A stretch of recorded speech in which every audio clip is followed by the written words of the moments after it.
December 21st, 1945. The call reached Dwight Eisenhower's office in Washington without warning. George Patton was dead. For 3 long years, Eisenhower had been walking a tightrope, publicly reprimanding his most dangerous and effective general, while privately relying on him to win battles no one else could. He defended Patton to politicians, smoothed things over with allies, and restrained him whenever his explosive aggression threatened to spark diplomatic crises. Now Patton was gone, and for the first time since the war had begun, Eisenhower no longer had to weigh every word. What he said in the weeks and months that followed exposed a truth he had buried beneath layers of political necessity. Patton was not merely a good commander. He was irreplaceable. Losing him felt like losing the most powerful weapon the war had produced. If you want to hear what Eisenhower truly believed when diplomacy was no longer required, subscribe right now. Long before there was a supreme commander and a controversial subordinate, there were 2 young officers who understood one another instinctively. Camp Meade, 1919.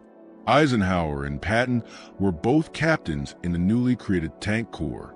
They spent countless hours dismantling engines, arguing over tactics, and imagining how mechanized warfare would completely redefine combat.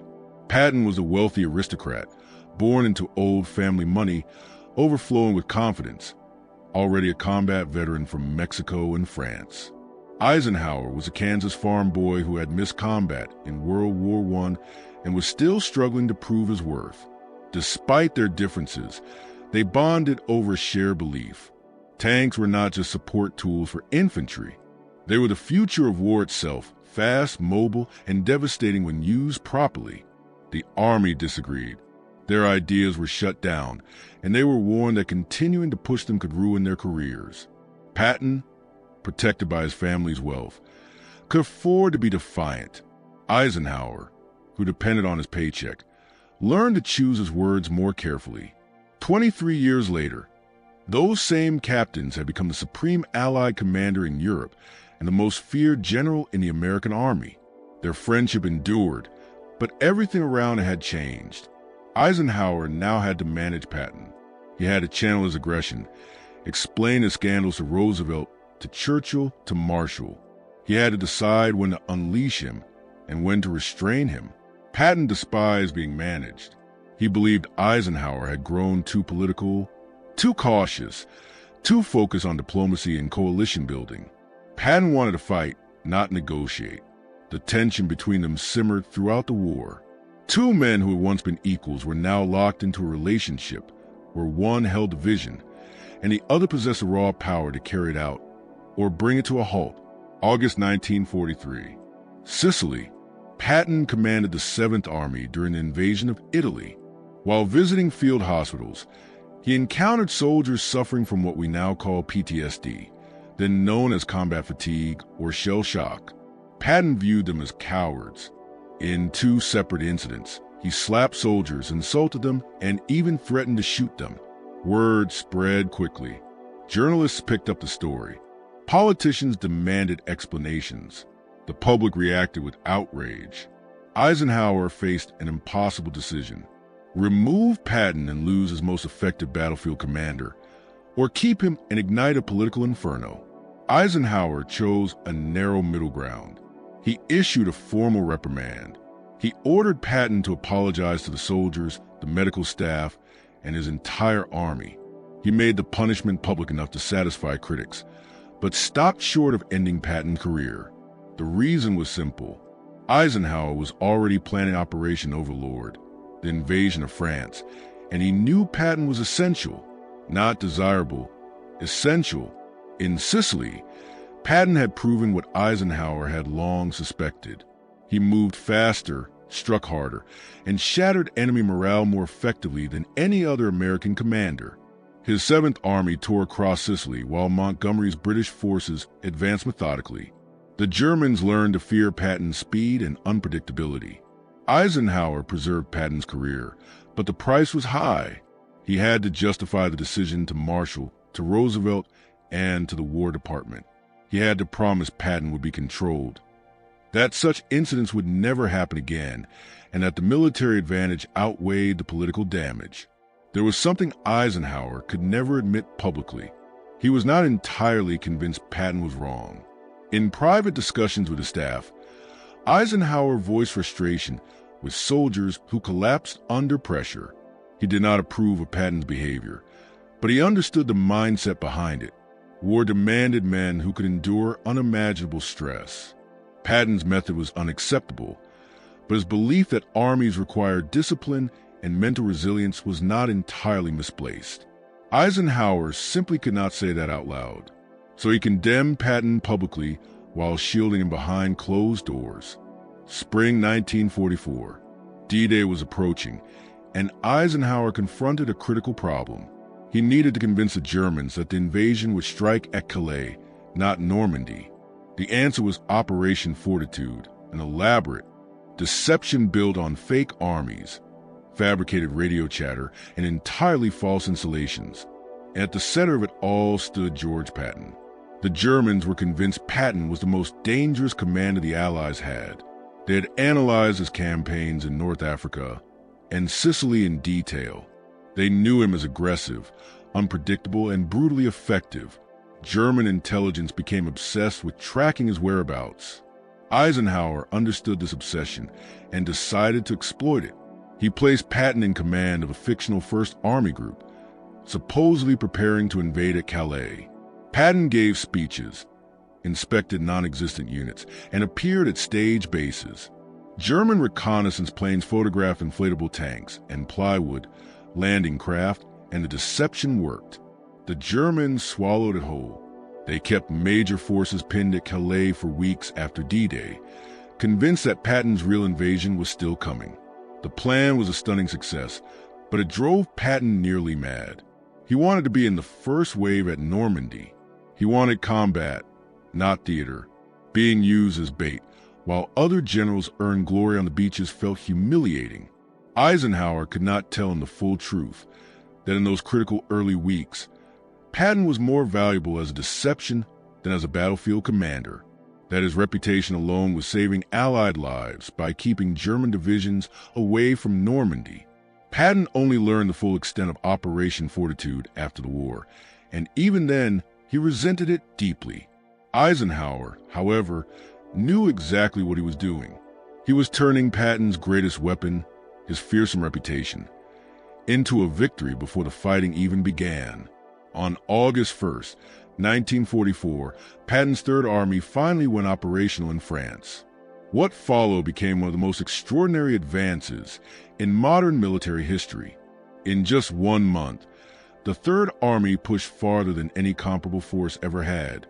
Hundreds of French towns and cities were liberated. Tens of thousands of German soldiers were captured or destroyed. Patton moved so quickly that German commanders had no time to establish defensive lines before he smashed through them. Eisenhower watched with mixed emotions.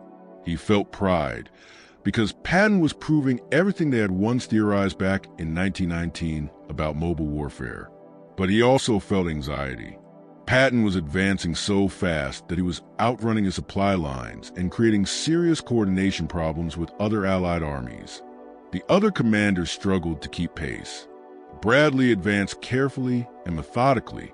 Montgomery was even slower, refusing to attack until every detail was flawless. Patton, by contrast, simply surged forward.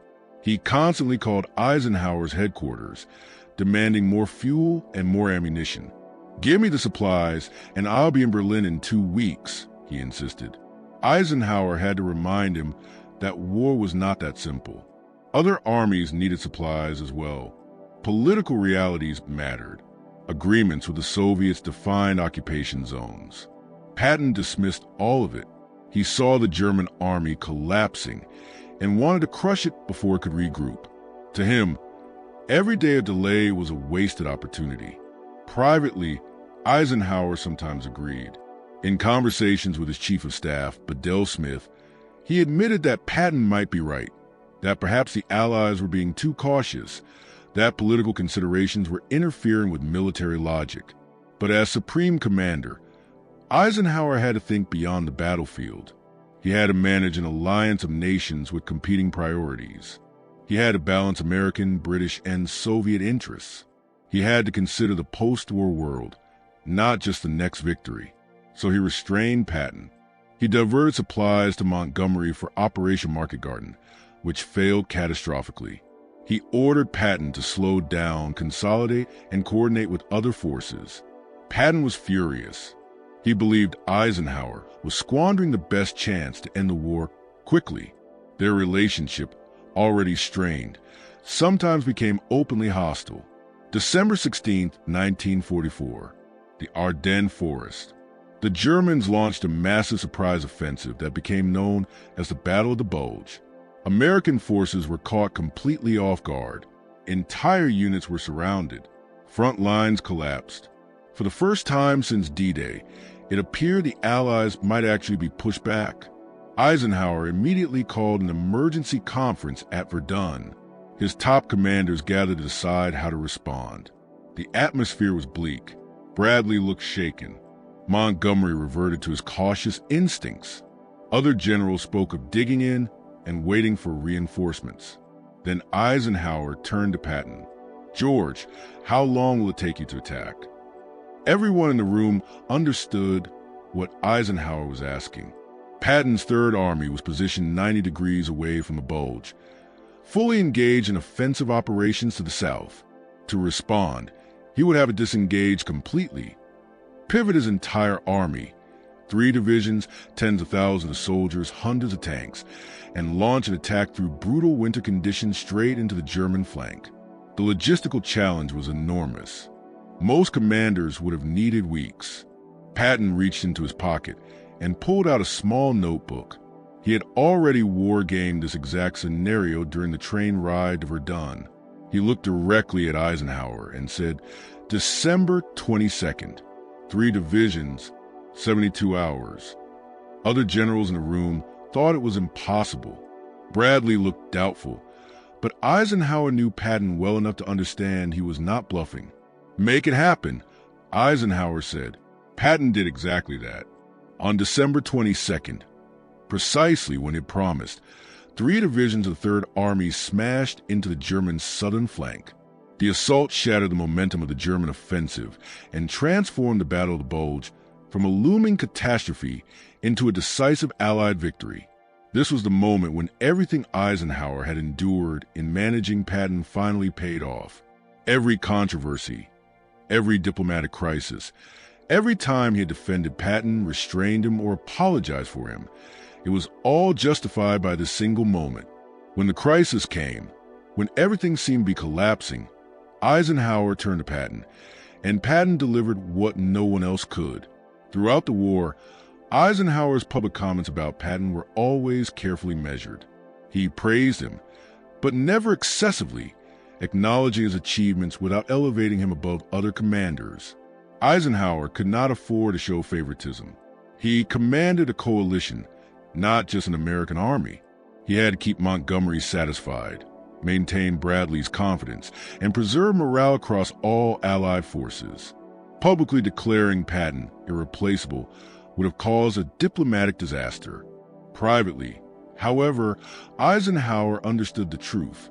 In staff meetings while discussing operations, he would often ask, "What would Patton do?" Not because Patton was always right, but because he thought in ways no one else did. Where other commanders saw obstacles, Patton saw openings. Where others calculated risk, Patton calculated speed. Eisenhower's diary entries from 1944 and 1945 reveal his deep frustration with this contradiction. He needed Patton's aggression, yet had to restrain it. He valued Patton's results, yet had to apologize for his behavior. He relied on Patton in moments of crisis, yet could never admit that reliance in public. When the war ended, Patton became a liability almost overnight. His comments about former Nazi party members sparked outrage. His outspoken calls to confront the Soviets were politically explosive. The very traits that made him indispensable in war made him dangerous in peace. Eisenhower had no choice but to remove him from command. It was one of the most painful decisions of his life, demoting an old friend, the general who had saved the day in the Ardennes, the man who had validated every theory they had once developed together back in 1919. Their final conversations were tense and bitter. Patton felt betrayed. Eisenhower felt trapped by circumstances. Then came the car accident, and 12 days later, Patton was dead. After Patton's death, Eisenhower's carefully maintained diplomatic mask finally cracked. In letters to friends, in private conversations with staff, and in moments recorded by those close to him, Eisenhower spoke with blunt honesty he had never allowed himself during the war. He admitted that Patton achieved results through sheer speed, relentless pressure, and the force of his personality, qualities that could not be taught or replicated. Other generals commanded through planning and organization. Patton commanded through pure willpower. Eisenhower said that restraining Patton had been necessary for political reasons, not military ones, and that some of the decisions to hold him back continued to haunt him. He wondered whether granting Patton more freedom might have ended the war sooner. Eisenhower acknowledged that Patton thrived in chaos and uncertainty, precisely the conditions that caused other commanders to hesitate or freeze. When everything was going wrong, when decisions had to be made instantly, Patton was at his best. And Eisenhower made an admission that captured the essence of their relationship. Managing Patton had been the most difficult part of his command, but also the most important. Patton required control. Left unchecked, he would have triggered diplomatic disasters and political chaos. Properly guided, however, he was unstoppable. Years later, in his memoirs, Eisenhower described Patton as indispensable to the war effort. It was a remarkable word. Indispensable meant irreplaceable. It meant the outcome would not have been the same without him. Eisenhower wrote that Patton was uniquely suited for war, yet impossible to manage in peacetime. This was not meant as an insult, but as recognition that some individuals are built for very specific circumstances. Patton was built for war, for speed, aggression, and crushing enemies through relentless pressure. In peacetime, those same qualities had nowhere to go. They became liabilities instead of strengths. Eisenhower became president in 1953 and led the United States for 8 years, steering the nation to the dangerous early years of the Cold War. He never commanded another army and never fought another war, but he never forgot Patton. In interviews late in life, Eisenhower still spoke about him, about their friendship at Camp Meade, about the impossible decisions he had faced while managing him during the war, about the Battle of the Bulge, and about that moment when he needed someone capable of doing the impossible. The admission Eisenhower made after Patton's death was not only about one general. It was about the burden of command, about the isolation of leadership, about the loneliness of having to balance necessity, politics, and responsibility, to restrain the very people you depend on, and about the gap between what is militarily effective and what is politically acceptable. Eisenhower had been forced to manage brilliance itself, to shield Patton from his own worst impulses and from the reactions of others, constantly weighing his unmatched value against the chaos he could create. Only after Patton was gone could Eisenhower fully admit how much that balancing act had cost him and how much it had ultimately been worth. America lost more than a general on December 21st, 1945. It lost a man who could make the impossible happen through sheer force of will, someone who thrived when everything was collapsing, someone uniquely built for the chaos of war. Eisenhower knew it. He had always known it. But only after Patton's death could he finally say it out loud, without consequences. Do you think Eisenhower should have given Patton more freedom? Or was he right to hold him back? Share your thoughts in the comments. And if you want more untold truths about history's greatest friendships and rivalries, subscribe now. See you next time.